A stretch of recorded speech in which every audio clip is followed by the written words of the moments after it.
anh ta làm sắp tuổi thì introduction cái này có phát đồ làm gì nhỉ? Rồi tuổi thì anh ấy cái bộ đó mà anh ấy ôm đi lẽ sẽ lẽ mà pui rewan ayo in Acapella kan sudah kan lah satu ini suara kebutuh tu ini zong kita ini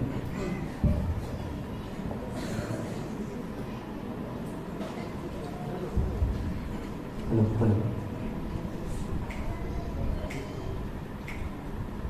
suara kebutuh nu lali suan min zong tình cả theo vạn lom nay đã lâu khát và đã cầm hình dịa kinh ba ngày in mình tuang về tình cả theo lần lý xóa đã sẵn đắm ta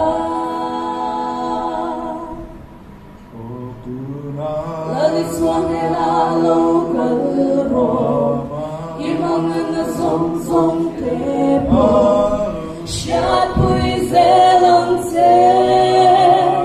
Asang zelang se Ichong china song song tepo Asang zelang di shari Lali suana sandam se di shari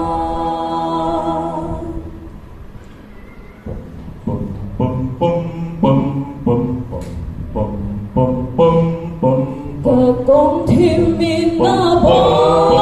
bom na để nghe câu tình tình con hao tu min quên na tu mi na bom xóa chung bụi lâu gì nghe min toàn về mà sẽ la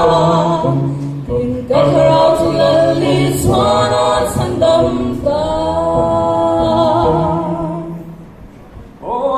Lali suan na lâu cỡ Imangan na song song tepo Shat pui zelang se Atang zelang se Ichong chai na song song tepo Atang zelang ni ti shai Lali suan na sandam se ti shai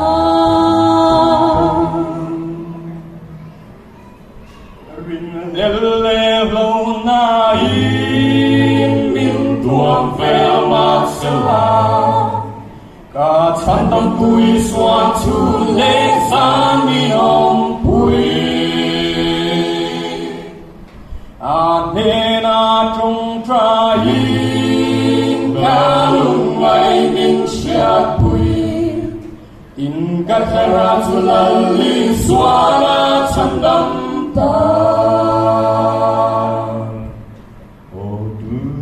Lali suane na lâu cỡ rồi Imangan na song song tepo Shat pui zelang se Atang zelang se Ichong chai na song song tepo Atang zelang ni ti shai Lali suane sandam se ti shai Lali suara sandang seti isya